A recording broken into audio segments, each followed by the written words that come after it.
Hey there, YouTube. This is Chris for the Handigard channel.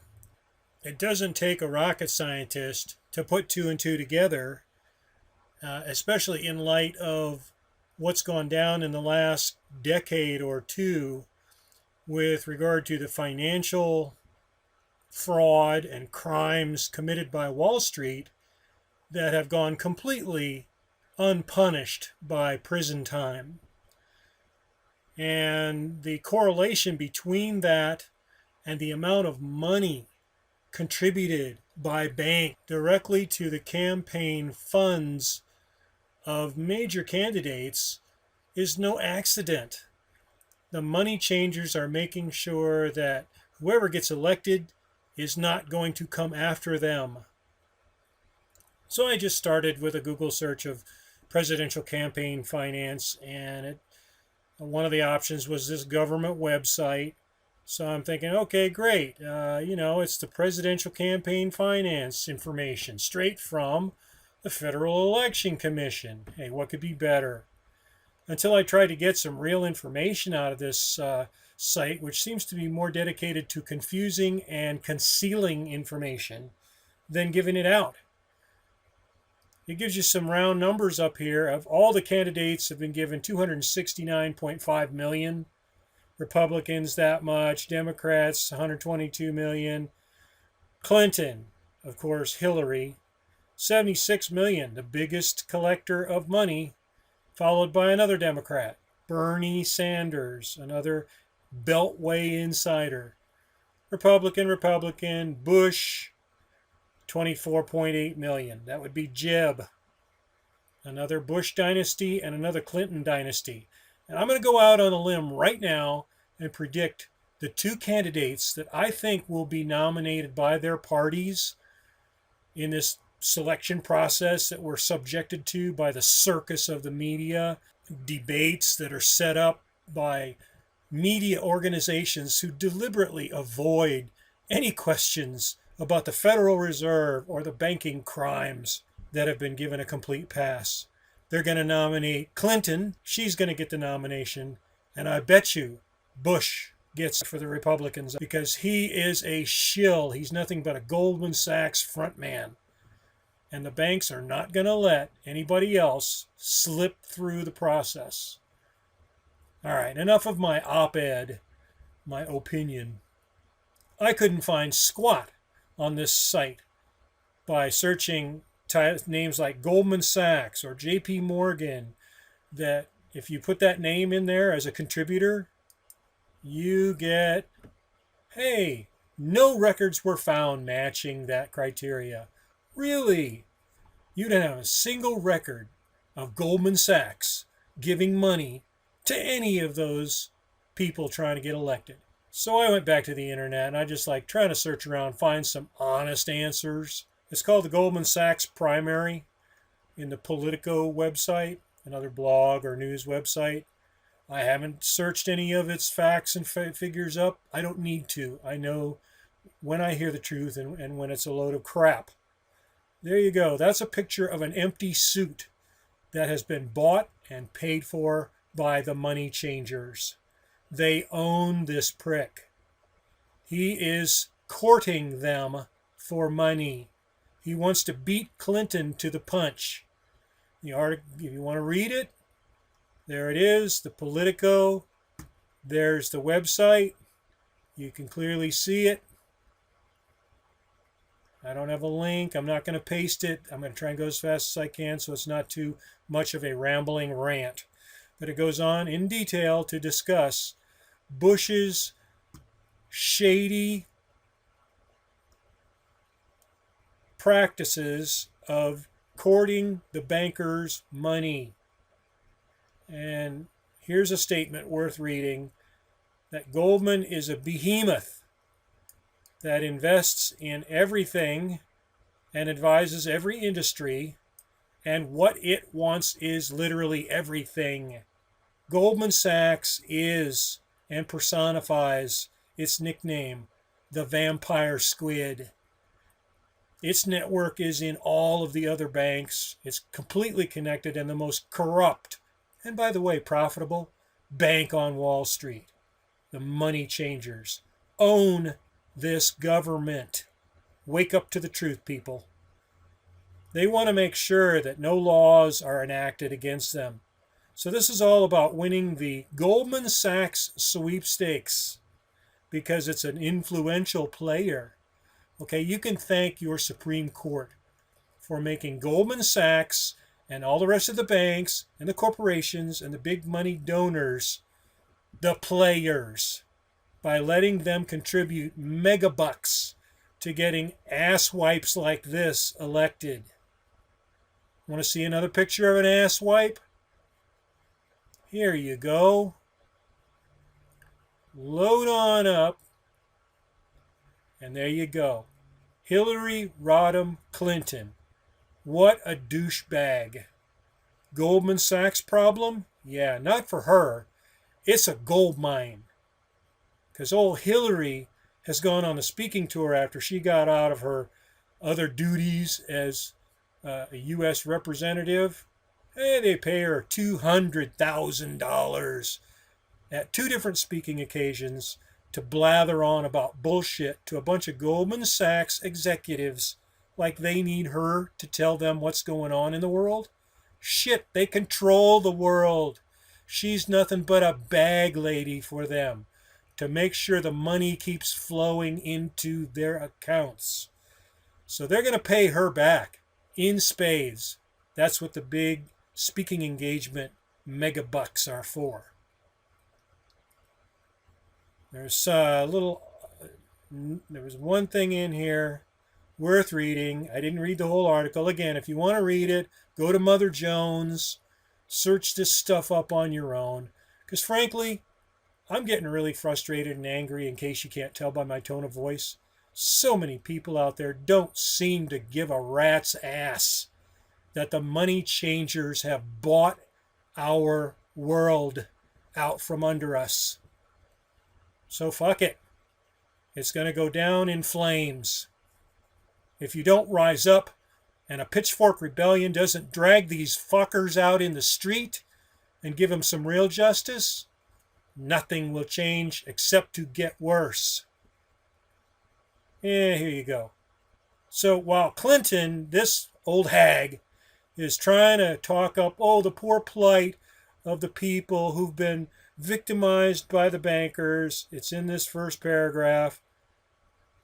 She immediately, shows her true colors when all 3 of the Clintons hold a day-long confab. The hell that is. Circle jerk with donors, and you might add main donors to their foundation. And the site of the gathering will be the Manhattan headquarters of, hey, Goldman Sachs, what do you know? The vampire squid is everywhere. So how do you know, and this is the proof, that the bankers own our government? They own these traitors, these treasonous sellouts. Here's the proof. And here's a smoking gun of proof that the bankers, the money changers, own the U.S. government. The government, its mighty legal arm of the Attorney General's office, refused to prosecute any of the money changers who were clearly guilty of financial terrorism, who threatened to destroy the economies of the world after they strapped weapons of mass financial destruction onto every one of us and threatened to destroy it if they didn't get paid off. They got their payoff. So here in 2010, U.S. Attorney General Eric Holder on the right and Assistant Attorney General Lanny Brewer on the left are called before Congress, some sort of joint hearing of the Justice Department, where they're testifying to the Financial Crisis Inquiry Commission. January 14, 2010. Look at the smirk on the faces of these two assholes, bought and paid for by the likes of Goldman Sachs and other money changers. How do I know that? Both of these corporate sellouts, bought and paid for by the money changers, worked for a very prestigious legal firm, Covington and Burling, which specialized in defending white-collar criminals. That's the bankers, against prosecution for their crimes. So who does Obama appoint to head up our Justice Department, charged with prosecuting these banksters? These two pricks who just left their job of defending the bankers. And they know as soon as they're done getting paid by the taxpayer to pretend that they're going after the bankers, they both went right back to the same Covington and Burling law firm. This smirking, slimy little schemer is now getting a $4 million a year salary from Covington and Burling. And he's got his same clients back defending the same bankster criminals. That's why they didn't go after the bankers, because the bankers had them in their pocket. The money changers own the government. Make no mistake about it. Read the article. Here's the header. International Business Times. U.S. prosecution of white-collar crime hits a 20-year low. Do you think the crimes they're committing are at a 20-year low? Hardly. They're probably at record levels. They're at record levels. Look at what's been going on. Wake up. This was filed on August 4th, 2015, so it's as current as it could be. So these two pricks, after they sold us out, these two traitorous bastards, who should be tried for treason, went right back through the revolving door from Washington, D.C., back to Wall Street. And everybody thinks this is normal. This is the way it should be. Wake the fuck up. Sharpen up a pitchfork, because a rebellion is the only way anything will change, except for the worse. Look at the smirks on these two faces. Who'd they get replaced by? Obama appointed Loretta Lynch, former Attorney General for New York. New York. Hey, right there in Wall Street. So what did she do before Obama appointed her? Well, let's see. What was her career like? Among other things, she was a member of the board of the Federal Reserve Bank of New York. The Fed. And the Federal Reserve Bank of New York was headed up by little Timmy Geithner, who was appointed as Secretary of Treasury by Obama. And he made sure the bankers got off scot-free. Loretta Lynch will be no different. She's another Goldman Sachs money changer, bought and sold traitor to the people. Make no mistake, nothing will change. How do I know? Well, look at what she's already done. Let's see, there is a mention here of her prosecution of HSBC. Let me find that. And yeah, she investigated Citigroup over mortgage securities sold by the bank. That was one of the things that destroyed the economies, threatened to destroy the whole economies of the world. Okay, got a $7 billion settlement out of them. Not a single banker went to prison. That's how it works. The bankers pay off these people, these traitors that they've put in the government, and none of them go to jail.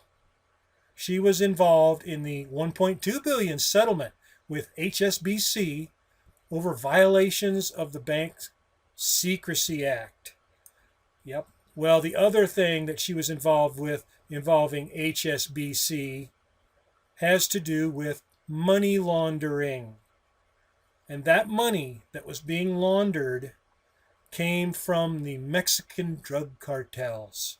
HSBC was busted for laundering Mexican cartel drug money, and this traitor sent not one of them to prison.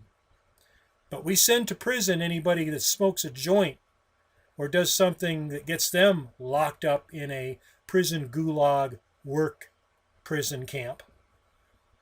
Sellout, traitor. Nothing will change. Except for the traitors. Things get really good for them after they betray us and then go back to work for their corporate executives on Wall Street. $4 million a year. Plus, I'm sure, great benefits and a golden parachute retirement. Going back to Covington and Burling, where, when he left the Department of Justice, yep. The result? No prosecutions of banks too big to fail, as was publicly stated as a policy by both Brower and Eric Holder. All right, enough. I've gone on. Obviously, this makes me angry. It should make everyone who knows about it fuming mad. Enough to sharpen up a pitchfork, march to Washington, and drag these bums out. Because it's not going to change. The money changers own the government when they can continue to get their people put in positions of influence and power high up in the government. Nothing's going to get better for the people. So wake up, sharpen up a pitchfork.